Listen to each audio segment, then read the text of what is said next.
You know, guys, last week Project Ceasar released 1.0.10 beta patch for more people to actually check out what are the balance and general changes that they're applying into the next patch, to see their feedback and make adjustments also based on that. Even though it's a beta, it actually did bring a bit more of negative reviews that we've normally seen. Even though the game is still at 80%, it was a bit more in the last few days. Now we've got second to last team to talk from Johan himself, explaining what are their plans for the patch and what are the general plans for end of this year and the beginning of the next year. So first of all, we're learning that this beta patch is gonna be released to everyone later this week. We don't know yet when, and this is gonna be the last patch before Christmas, as after the Christmas break they are planning to already work and release the patch 1.1 that is supposed to bring us more stuff in February. We know a lot already about 1.0.10 changes before, but let's see what new they just released today on Wednesday, 10th of December. Let's see if there's any reaction on some of the backlash from many of the people, mainly on the border gore coming from the AIs. Well, most importantly, Byzantium can now form Rome, which wasn't possible before because, you know, in game, you cannot form a country of the same tier as you are. So since Byzantium was an empire and Rome was an empire, you couldn't form Rome as Byzantium. Now Rome is actually at tier 5, so beyond an empire. For the game balance, they are still, I would say, struggling to find the right balance of professional armies and levies. The change that they did today is nerfing cavalry. It was a bit OP. Now they take 25% less damage instead of 50%. And levies also got 10% stronger in both of the last two ages. Looks like also malaria is getting some nerfs, especially in the potentially less impacted regions like Maghreb, Egypt and South Africa. I assume it's much worse in the middle of Africa. Some of the bug fixes are also done, making slave trading for the priorities actually working, and fixing some stuff in relation to the colonies and blocking buildings in the territory. They fixed the UI for the integration to now actually show you the correct calculation. Should be easier to understand how fast the integration will be finished. When a subject is a war leader, which will be often with the PUs declaring wars, and they will no longer transfer all of the occupation to overlords, because otherwise they wouldn't be able to take anything. Most of the changes in this patch are obviously to AI, as I think that's the element of the game that people have the most feedback about. What Johan is saying is that this is the changes that are mentioned below, that they are testing right now. They hope then to reduce the border gore and in general improve the AI behavior. So apparently there was an issue where AIs were deciding not to declare the war because that would lose them the stability, even when they had a war goal, and they wouldn't lose any stability.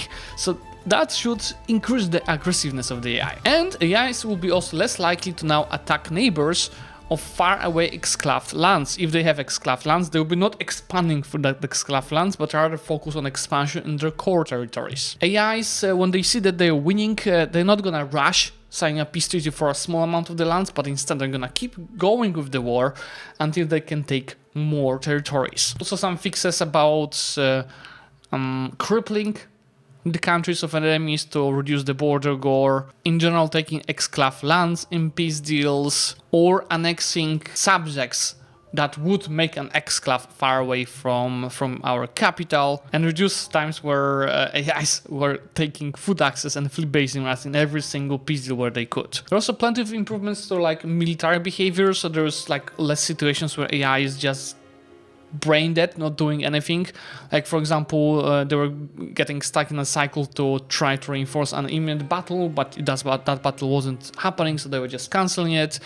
Or they were stuck waiting for the transports, where the transport would never come because they were blocked in a port, or a situation where they were not sieging anything because they thought they don't have enough men, or not merge the smaller armies into bigger during the peacetime. Also, plenty of changes in the economy of the AI, mainly on how much manpower they think that they need. It's reduced how much manpower they want to have, which should end up of them spending less on the army while also having a bigger army in general, so also to cause you a bit more of a challenge with the standing armies. But also general behavior around stability and governed power, they're also making some tweaks so that just AI handles it a bit better, and they not spend too many resources on it, blocking from doing other stuff like building up or expanding. But yeah, this is obviously all talk, right? We need to see it in action. We've seen problems in some of the previous patches where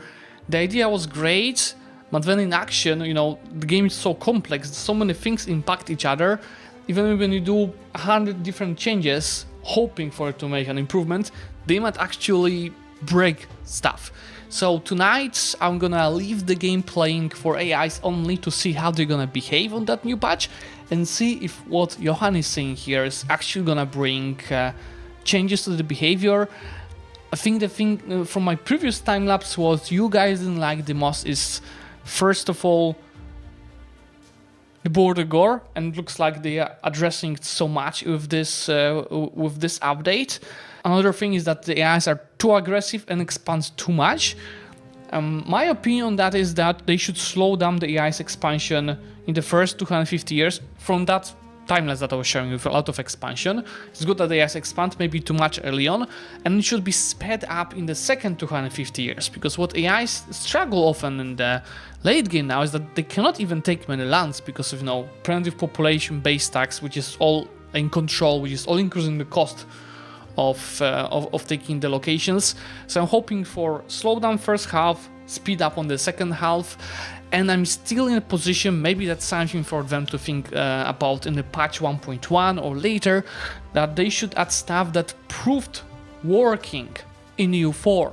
So historical friends, so Castile does not kill Portugal every single time, at least make it a game setting, historical rivals, and then I think that's what they are the most adamant about are the lucky nations.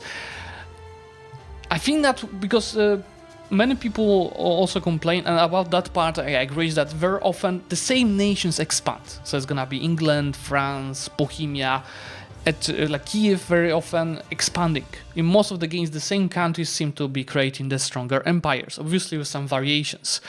Introducing lucky nations would actually make it better, because if we make these lucky nations dynamic like in EU4, like until this year, these are the lucky nations, and this ages, these are the lucky nations, we could make it dynamic and see, like for example, Ottomans play better and Mamluks do worse if they even get some debuffs instead of a lucky nation.